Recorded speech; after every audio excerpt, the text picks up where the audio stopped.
Good afternoon, brothers and sisters.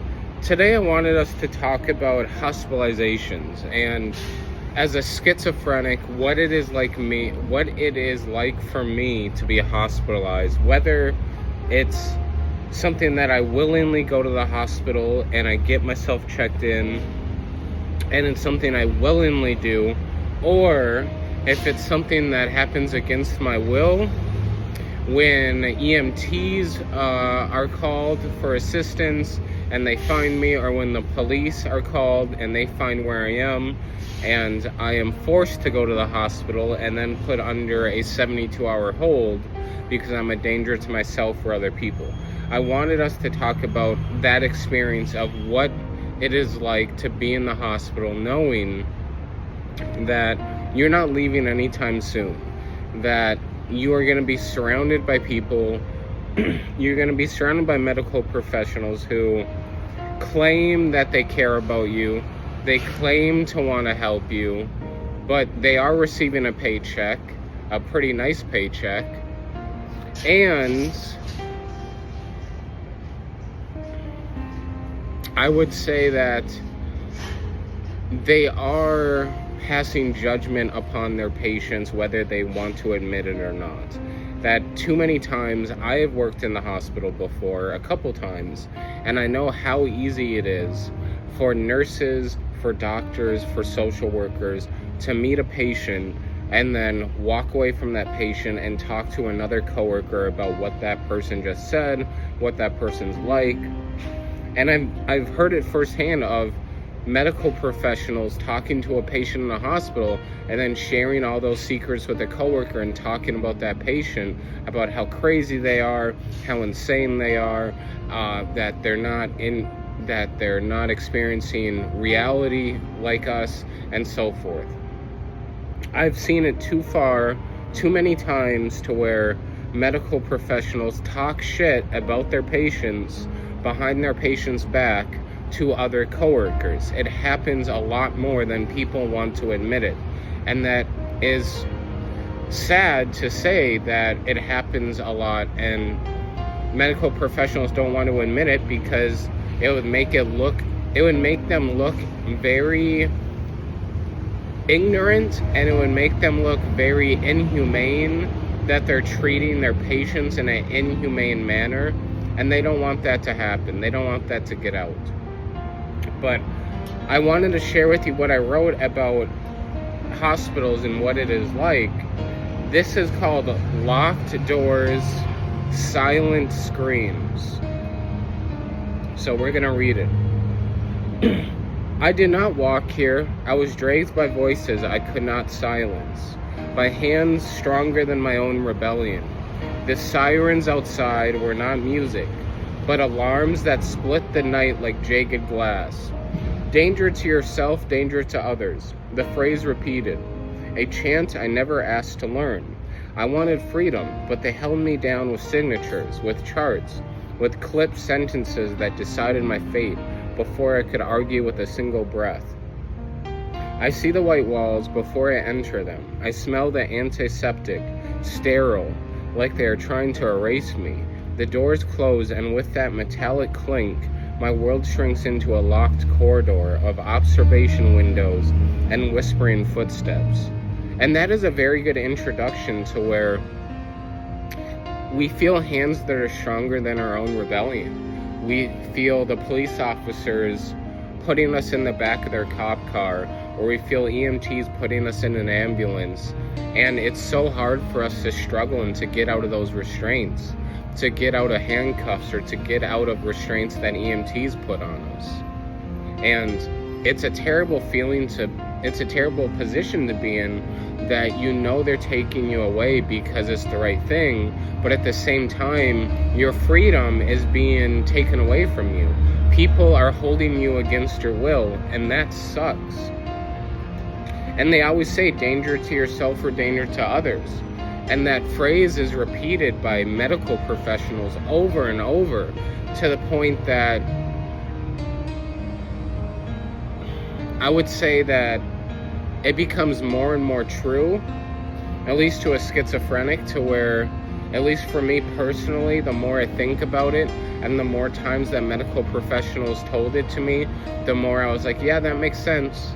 When I'm having an episode, I could self-harm, I could hurt myself. When I'm having an episode, I could hurt other people. I could be a danger to other people in public, a danger to adults, teens, children.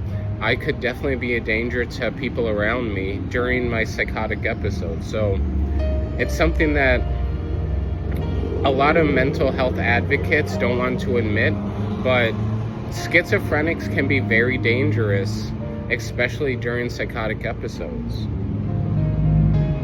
So, here we go. A wristband replaces my name. Numbers speak louder than identity here.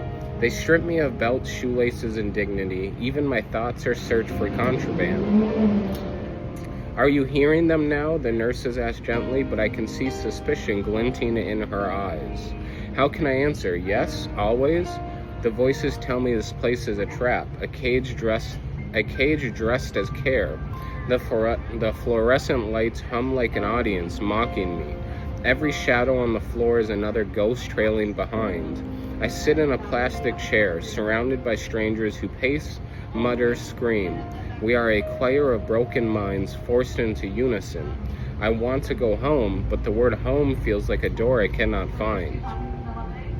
And that's how I feel when I'm in the hospital, to where I know I want to go home, but I can't find that door because the door really doesn't exist.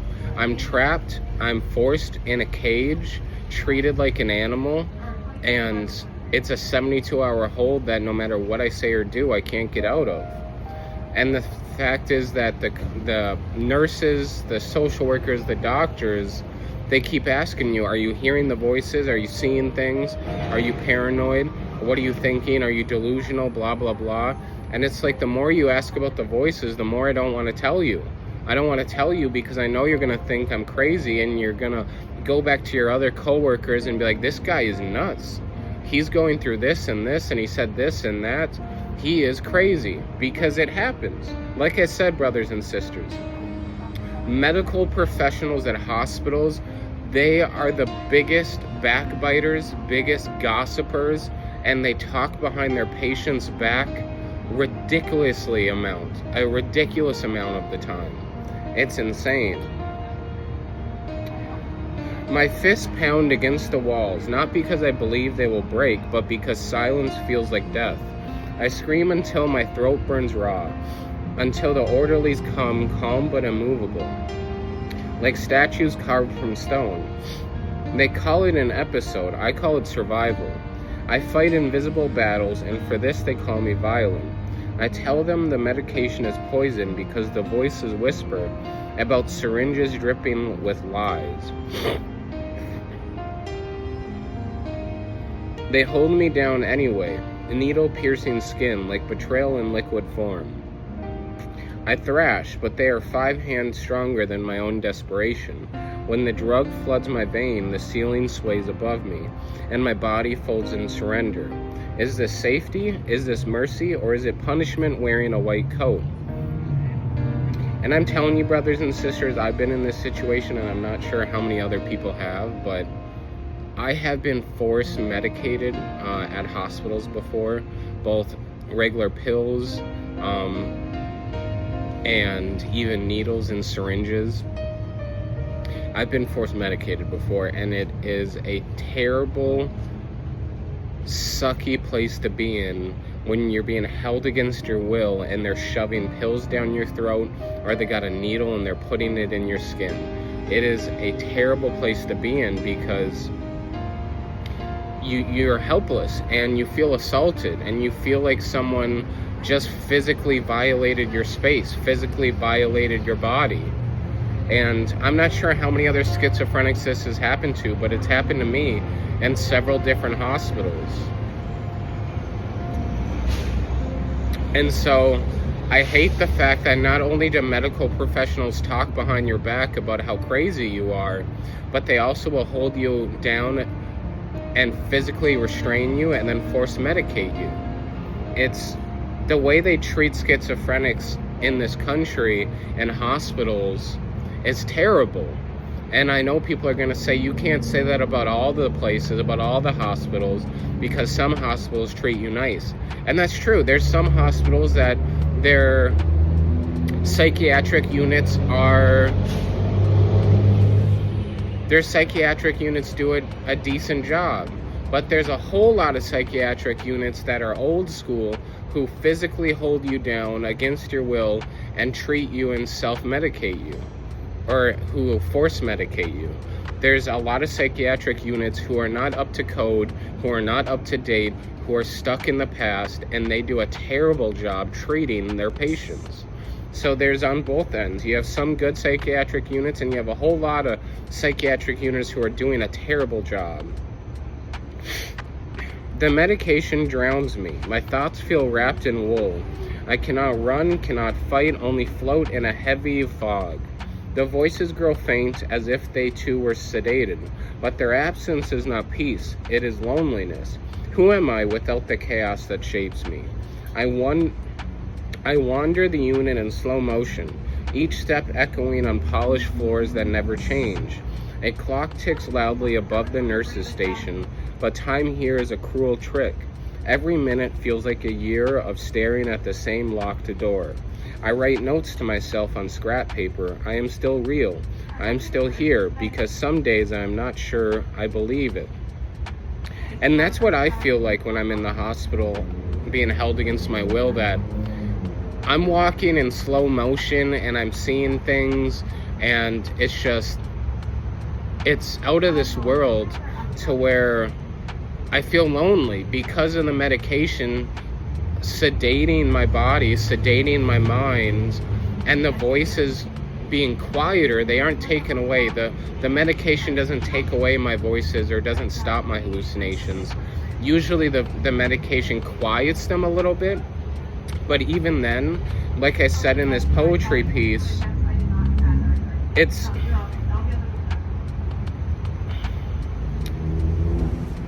I hate it, because the voices, they're almost friends of mine, to where I've gotten used to them. I've gotten used to their voice. I've gotten used to their voices. And so I can talk back to them and have conversations with them. And I just don't want them to go away. And that's one of the reasons why I hate medication, because they take away my friends. They take away people that know me. They take away people that have been with me for 15 years. So, here we go.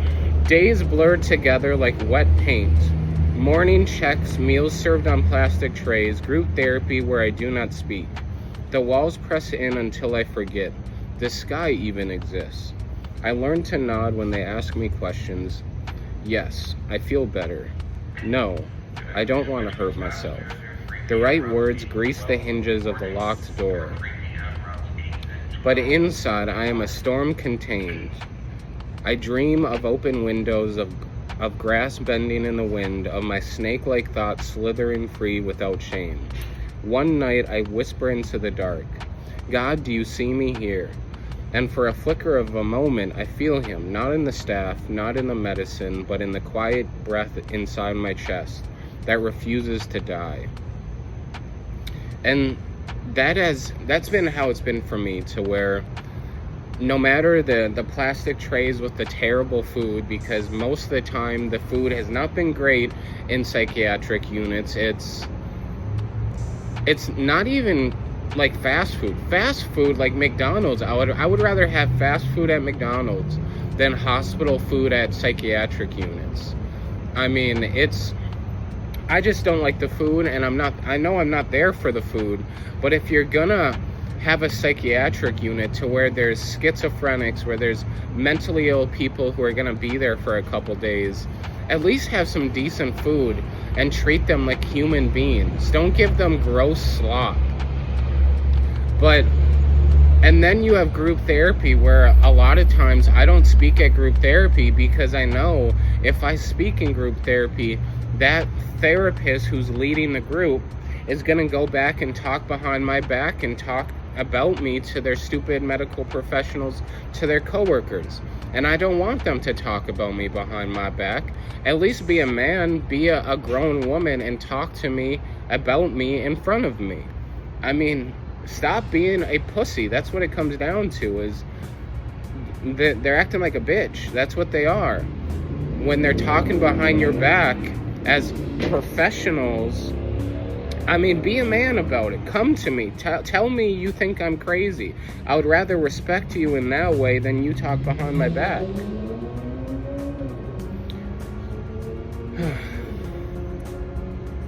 So here we go. When the doors finally open, I step into sunlight that feels too bright for my dimmed eyes.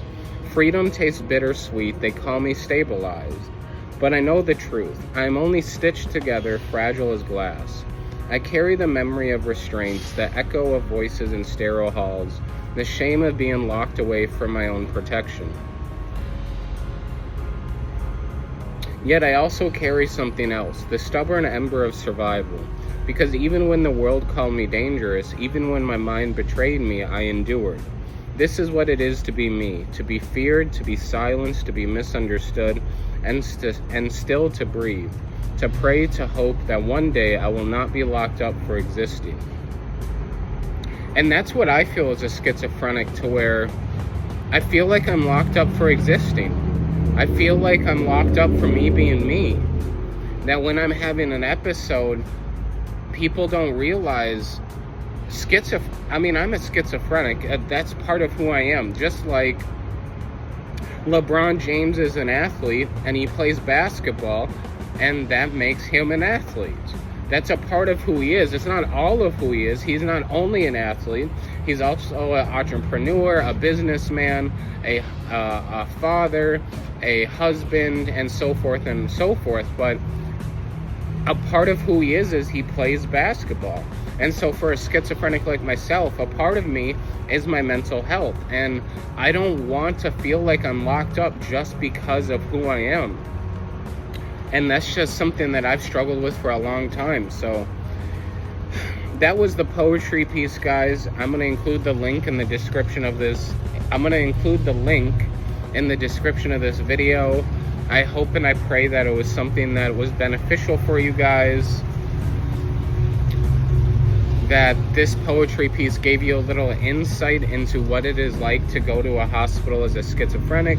So thank you guys so much for listening. God bless you guys. I love you. Peace out. Thank you guys.